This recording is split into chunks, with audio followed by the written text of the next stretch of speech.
Dome Sports Talk worldwide with some news from the world of boxing. So y'all know what time it is. You ain't in a rush to get concussed. Now we're going to talk heavyweights. We do that a lot lately. The heavyweight is going down. We understand we're going to have March Madness when March comes.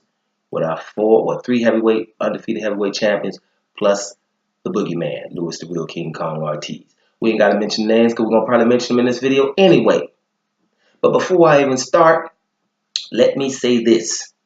My favorite heavyweight of all time, who I would put against anybody in any era, is Lennox Lewis. Right? That has to be said first. Because sometimes when you say something, you people be wondering why when you come here, people call you Yank, or you're biased, must be American, and you don't like certain fighters. Favorite of all time is Lennox Lewis. No, not all them other ones. I know what I saw. But having said that, let's go in. Right? Now, you have the mandatory challenger for Anthony Joshua and the mandatory challenger for Joseph Parker is Alexander Povetkin, the guy who was doped twice before his fight against Deontay Wilder and before his fight against Bermane Stiverne with two different substances. Meldonium in the first case, Osterine in the second case. Right? Had to pay Deontay Wilder $4.5 million because he didn't fight and got doped at the last minute. Which also brings me to a point. Wouldn't you want to be a fighter that's good enough to not fight and get $4.5 million? I think that's the best case scenario for any fighter. Train a little bit, find out your man's dope, and get $4.5 million. That's better than even fighting somebody, right? Plus, that's also the other dude saying, yeah, I was doped. $4.5 million for not fighting. Go ahead, Deontay Wilder. But anyway, Povetkin does the same thing with Stiverne, didn't get the fight. Then they had Duhapis come over there. Right? This guy's mandatory for everybody. Now, he's going to be able to fight Anthony Joshua if Joshua were to come through that fight with Joseph Parker, which means bye-bye unification. Unification is gone. We ain't going to have the winner of Ortiz and Wilder versus the winner of Joseph Parker and Anthony Joshua. That's what we're all hoping for. But I told you the glass is half empty when it comes to me in this particular case because I knew there's reasons. Once there's said it's a rematch clause in that fight if Parker wins. Probably not if Joshua wins, but if Parker wins, there's a rematch clause. And now Joshua will fight Povetkin. Povetkin's promoter, Ryan Binsky, the guy who's behind all this, paying people some money under the table. That's probably what's going on. Ryan Binsky already said, listen, David Price is the perfect opponent, right? Perfect opponent to get prepared for Anthony Joshua. And that's why Eddie Hearn and them are doing this. We said it before. He's having him fight on the undercard of the Joshua Parker fight, right? So people can see Povetkin knock out David Price, and he's in England. His name is there, and then they can have that fight instead of that unification fight. Now this brings me to Anthony Joshua fans, right? The ones that I consider to be similar to Gennady Golovkin fans. I'll probably put a video in the information box of why I say that. It's about how people act, whether they like it or not. Listen, folks, don't follow anything. Don't love anything unconditionally, right? Nothing, right? Not your girlfriend, your family, your car, whatever, your dog, nothing unconditionally. Have conditions. If you act up, no, I don't love you, right? That's how you don't, nothing unconditionally. And then you won't fall for this. Now, Anthony Joshua fans have the power here, right, to make the unification happen and not this Povetkin fight. All they have to do is get outraged. All they have to do is be upset. All they have to do is want their fighter to prove that he's the best. That's all you really have to do.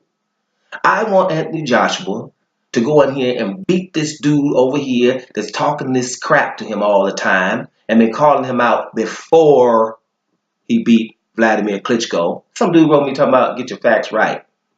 Get your facts right. He wasn't calling Anthony Joshua out before the Klitschko fight. Talking about Deontay Wilder. No, you get your facts right. Yes, he was. Long time ago.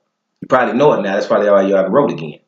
right? Because you know that this is true. Deontay been calling Anthony Joshua out forever, right? They needed to wait, right? Anthony Joshua fans, stop this unconditional love thing. If your guy is what you think he is, and you don't have any reservations in the back, right? Then you would want him to shut these people up around him. You wouldn't want no other undefeated guy in his division calling him out. You would want him to be the unified champion. Go ahead and seal his legacy. It's right there for the taking if he's good. And I'm going to be honest with you guys. Deontay Wilder fans are not of that cloth.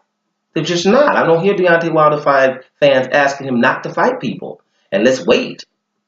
Joseph Parker, when he called him out, yeah, Wilder fans were behind that. Yeah, Joseph Parker didn't want that, right? Joshua, same thing.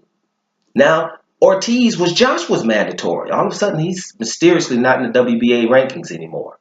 Ortiz went to Eddie Hearn, signed for him, being promised the Joshua fight. It didn't happen. Now, what does Wilder do? He's in WBC. He calls out Ortiz, right? Wants to fight him doped. Just because, oh, is this the name you guys are saying?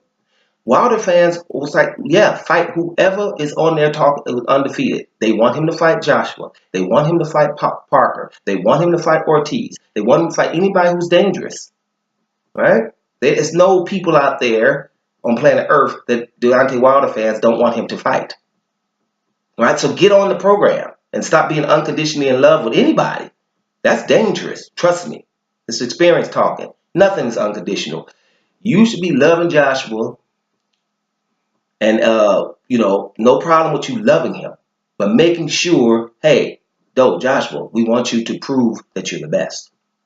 And if you do that right now, you are the guys who can make Joshua versus the winner of Deontay Wilder versus Ortiz. I'm not going to just say Deontay Wilder here because he ain't talking about he going to be coming to the fight, the Joshua Parker fight. He going to be announcing, commentating. You don't know. You could be in the hospital because you was just messing with the real King Kong. So that's not etched in stone. I'm saying the winner of Ortiz versus Deontay Wilder should fight the winner of Parker and Joshua, right? And if anything else is they trying to put under your nose, Joshua fans have the power to stop it, to stop Eddie Hearn. But Eddie Hearn is putting his filler out here and just seeing what the reaction is. And he's probably getting no flack for this Povetkin thing, right? He's probably getting no flack. And remember, guys, do not try to say Povetkin's the mandatory, right? Unification supersedes mandatory all of the time throughout history and now as well. That fight, if you said, I want to fight the Wilder or Ortiz, no one is going to say, well, we're going to strip you. No one. So don't try that either.